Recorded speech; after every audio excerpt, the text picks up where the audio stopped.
제목, 사도신경에 관한 올바른 이해와 사용 권유.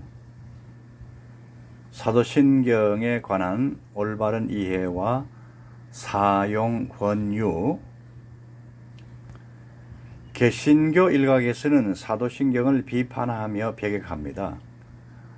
그들이 사도신경을 비판하고 배격하는 이유들은 다음과 같습니다. 첫째로, 그들은 성경에 주기도문은 있으나 사도신경은 없기 때문에 사도신경을 배격한다는 것입니다. 그러나 사도신경은 성경의 중요한 교리들인 삼위일체 교리와 기독론과 구원론의 내용들을 핵심적으로 요약적으로 담고 있습니다. 그래서 사도신경은 매우 성경적인 신앙 고백이며 필요한 요약적 신앙 고백입니다. 둘째로, 그들은 사도신경이 로마 가톨릭 교회의 신앙 고백과 신앙 교육 교리서이기 때문에 개신교에서는 필요 없다고 합니다. 그러나 이런 비판도 사도신경의 역사적 유래와 전달 과정을 보면 맞지 않습니다. 저들은 영어 사도신경에 나오는 The Holy Universal Church가 천주교를 지칭한다고 보는데 그것은 해석과 이해의 차이입니다. The Holy Universal Church는 우리말로 거룩한 공회로 혹은 거룩한 공교회로 혹은 거룩한 보편적 교회로 혹은 거룩한 전 세계적 교회로 번역할 수 있습니다. 우리 주 예수 그리스도의 전 세계에 흩어진 모든 건전한 교회들은 교단과 교파를 초월하여 한 믿음의 형제들입니다. 그리고 이 교회들이 거룩하며 보편적이며 전 세계적인 그리스도의 몸된 교회들입니다.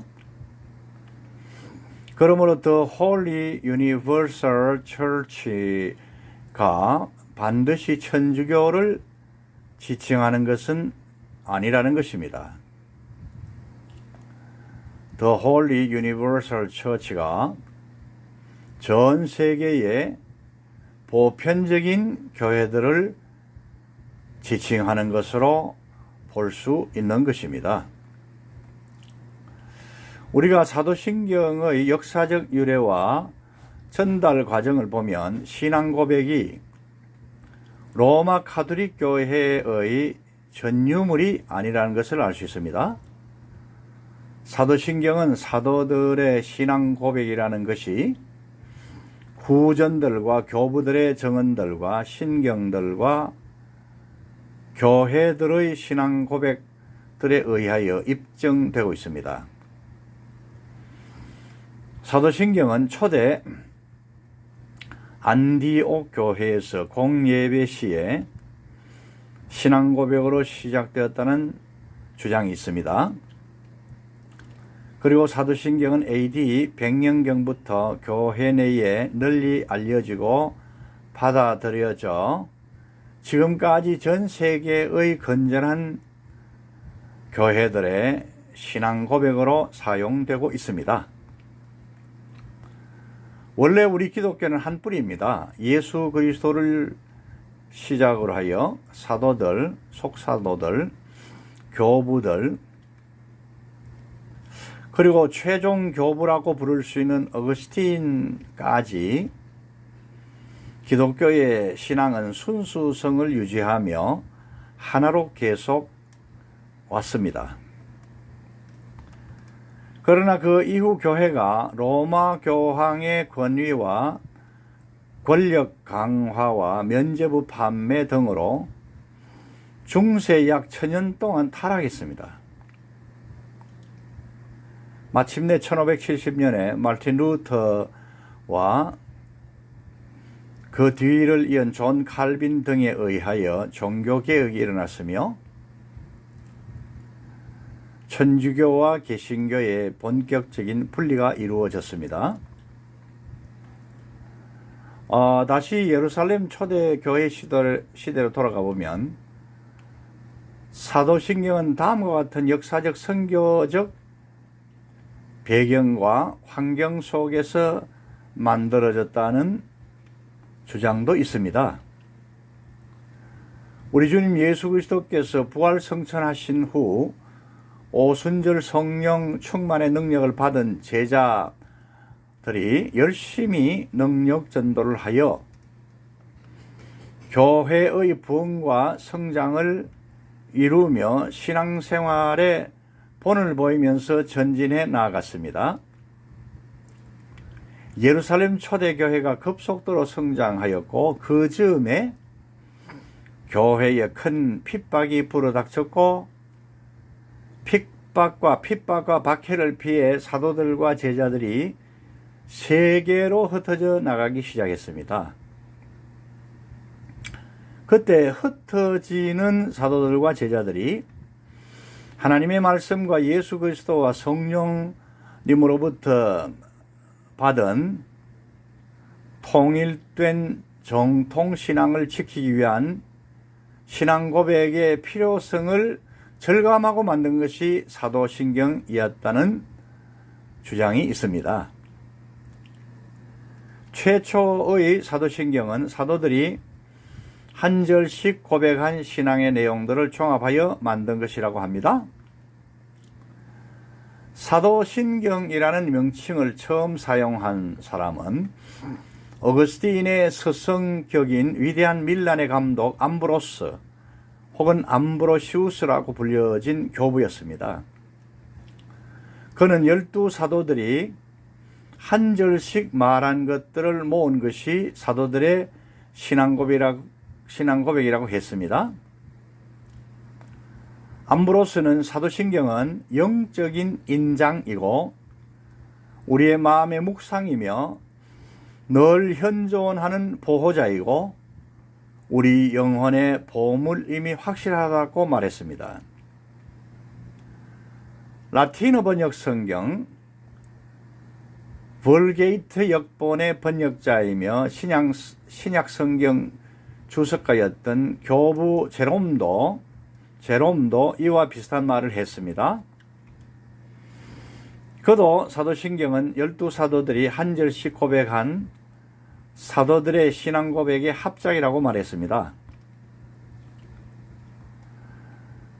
셋째로, 사도신경을 비판하고 배격하는 이유는 개신교의 일부 인사들이 사도신경을 비판하고 배격하는 이유는 사도신경에 그가 음부에 내려가시고라는 문구가 성경 말씀과 상반되기 때문이라고 합니다. 그러나 제가 그가 음부에 내려가시고라는 문구에 대해서 설명을 드리겠습니다. 저의 설명을 다 듣고 나면 오해가 풀릴 줄 믿습니다. 헬라어로 기록된 사도신경 말셀루스 신조라는 것이 있었는데 이 신조는 갑바도기아 안시라의 감독 말셀루스가 로마의 감독 줄리어스 1세에게 보낸 것이었습니다. 줄리어스 1세에게 제출한 것이었습니다. 이 말셀루스 신조를 라틴어로 번역한 것이 루피누스의 사도신경인데 여기에 논란이 되는 음부에 내려가시고라는 문구가 들어가 있습니다. 이 문구는 루피누스가 말셀루스의 헬라어 사도신경을 라틴어로 번역하면서 첨가한 것으로 보여집니다. 그러다가 AD 700년에 서방교회가 공인한 사도신경이 등장했습니다. 여기에 새로 추가된 내용들이 있습니다. 그것들은 천지를 만드신, 잉태하여 고난을 받으사 죽으시고 음부에 내려가셨으며 전능하신 등입니다. 그러나 사실 이 모든 내용들은 성경의 내용들과 일치하기 때문에 논란거리가 안 됩니다. 다만 초기에 글쎄 첨가된 것으로 판단되는 음부에 내려가셨으며는 논란거리가 된 줄 압니다. 그래서 개신교는 음부에 내려가시고를 삭제한 사도신경을 사용합니다. 우리 개신교가 받아 고백하는 사도신경에는 성경의 중요한 내용들인 삼위일체 교리, 기독론과 구원론 등이 요약적으로 들어가 있기 때문에 문제가 없습니다. 사실상 우리가 사도신경을 공통적으로 세계적으로 고백함으로써 얻게 되는 유익한 점들이 있습니다. 1.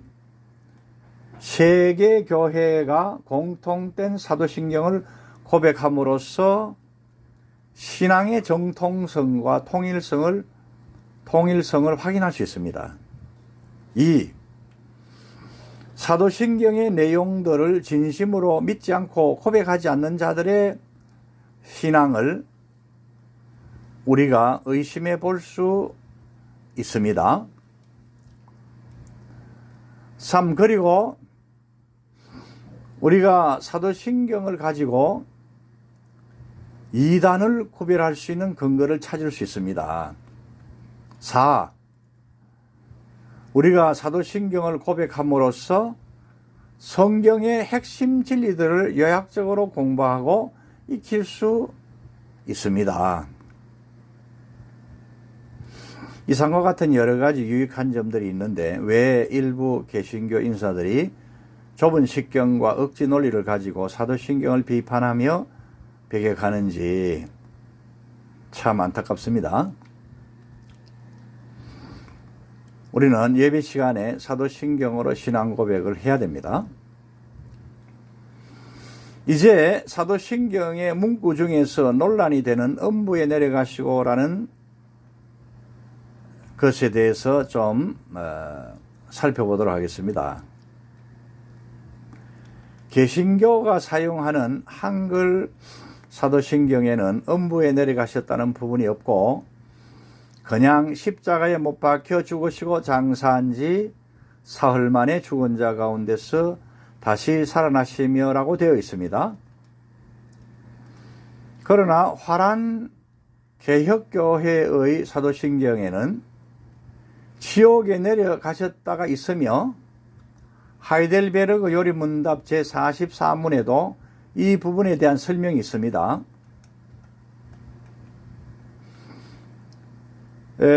한국 장로교회가 받아들인 웨스트민스터 신앙고백서에는 이 부분이 없습니다. 그냥 장사 지낸 바 되어 죽음의 능력 아래 머물러 있었으나 석음을 당하시지는 않았다라고 고백합니다. 자, 그리고 지옥으로 내려가셨다는 부분은 AD 325년에 개최되었던 니케아 공의회가 채택한 니케아 신조에는 없지만 삼위일체 교리를 확보한 아타나시우스 신조에는 있습니다. 삼위일체 교리의 중요한 자료인 아타나시우스 신조에는 있다는 말씀입니다. 그러므로 우리가 알 수 있는 것은 신조에 따라서 음부에 내려가셨다는 고백이 있는 것도 있고 없는 것도 있다는 것입니다. 가톨릭 교회의 사도신경은 음부에 내려가셨다는 부분을 매우 중요하게 여깁니다. 그러나 개신교 신조들 중에는 있는 것도 있고 없는 것도 있다는 말씀을 드립니다. 그러면 성경에는 이 부분에 대하여 어떻게 말씀하시는가? 베드로전서 3장 19절에 보면 그가 또한 영으로 가서 옥에 있는 영들에게 선포하시니라는 말씀이 있습니다. 영어 번역 성경들을 보면 다음과 같습니다. King James Version은 He went and preached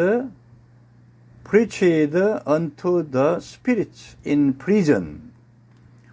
그가 가셔서 옥에 있는 영들에게 preached, 전파하셨다, 설교하셨다, 그런 내용입니다. NASB New American Standard Bible은 He went and made a proclamation to the spirits now in prison. 그가 가셔서 지금 옥에 있는 영들에게 선포를 하셨다. 그렇게 번역했습니다. 문제는 해석입니다. 여러 가지 해석들이 있습니다. 1. 하이델베르크 요리문답 제44문은 이 부분의 말씀을 그가 예수님이 그의 모든 고난 중에 특히 십자가에서 겪었던 말할 수 없는 고통들과 슬픔들, 공포와 지옥의 고뇌를 가리키는 것으로 해석합니다. 이것은 실제로 예수님께서 음부 또는 지옥에 내려가셨다는 것이 아니라 단지 십자가에서 겪으신 예수님의 지독한 고통을 비유적으로 표현한 것으로 본 것입니다. 해석한 것입니다. 2. 한글 개역 성경에 그가 또한 영으로 가서 옥에 있는 영들에게 선포하시니라고 번역한 부분이 헬라어 원문 성경과 대조해 보면 약간의 번역상의 부족함, 시제의 문제를 보이고 있습니다. 그것은 한글 성경에 선포하시니라에 해당되는 헬라어 원문 동사 에케릭세는 현재형이 아니라 완료형, 과거 형태로서 선포하셨느니라 혹은 선포하셨다 라는 뜻입니다.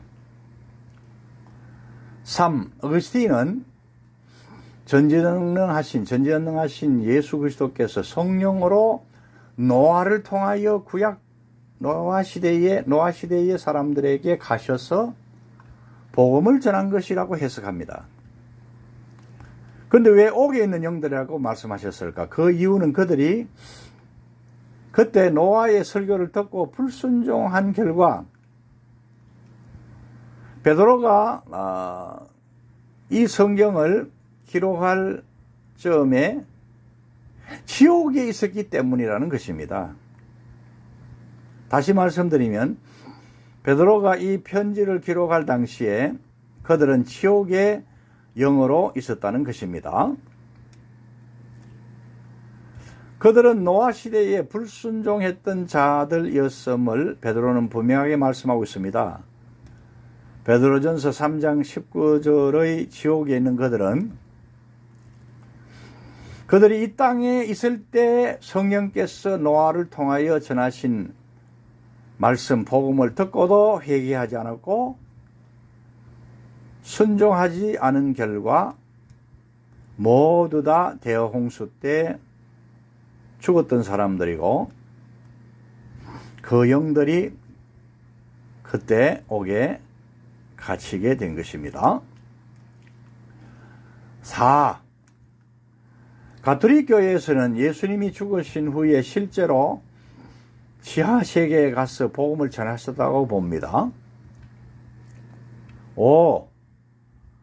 존 칼빈은 오직 믿음에 의한 구원을 주장하고 믿기에 죽음 이후에는 회개와 구원의 기회와 소망이 없다고 보고 그리스도의 영이 내려간 것이 아니라 옥에 내려간 것이 아니라 그리스도께서 성령으로 가신 것으로 해석합니다. 그리고 지옥까지 가신 것보다 지옥을 바라볼 수 있는 전망대에서 선포를 하셨다는 거지요. 6. 헤르만 바빙크는 그리스도께서 성천시에 자신의 완전한 승리를 옥에 있는 영들에게 선포한 것으로 해석합니다. 바빙크의 해석에 따르면 그리스도께서 성천하실 때 그의 전지전능하신 능력으로 옥에 있는 모든 영들에게 내가 완전히 승리했다. 내가 만왕의 왕이다. 내가 만주의 주라고 선포하셨다는 것입니다. 이것은 복음 전파가 아니라 절대 왕권 선포라고 보는 것입니다. 절대 왕권 선포. 이 해석은 선포하셨느니라의 헬라어 에케릭센과도 잘 부합이 됩니다. 에케릭센도 복음을 전파한다는 의미보다도 무엇을 선포한다 혹은 공포하다라는 의미로 사용됩니다. 그러므로 제가 볼 때 이 구절을 그리스도의 절대 왕권 선포로 해석한 바빙크의 해석이 가장 좋은 것으로 생각됩니다. 바빙크의 해석을 지지해주는 성경 구절이 있습니다. 그것은 빌립보서 2장 9절에서 12절까지의 말씀입니다. 제가 봉독해 드리겠습니다. 하나님이 그를 지극히 높여 모든 이름 위에 뛰어난 이름을 주사, 그러니까 십자가의 인류의 대속을 위해서, 구속을 위해서 죽으셨다가 부활하신 주 예수 그리스도에게, 하나님께서 그의 아들 예수 그리스도에게 이런 큰 권능을 주셨다는 겁니다. 다시 말씀드리겠습니다. 다시 봉독해 드리겠습니다. 하나님이 그를 지극히 높여 모든 이름 위에 뛰어난 이름을 주사 하늘에 있는 자들과 땅에 있는 자들과 땅 아래에 있는 자들로 모든 무릎을 예수의 이름에 꿇게 하시고 모든 입으로 예수 그리스도를 주라 시인하여 하나님 아버지께 영광을 돌리게 하셨느니라.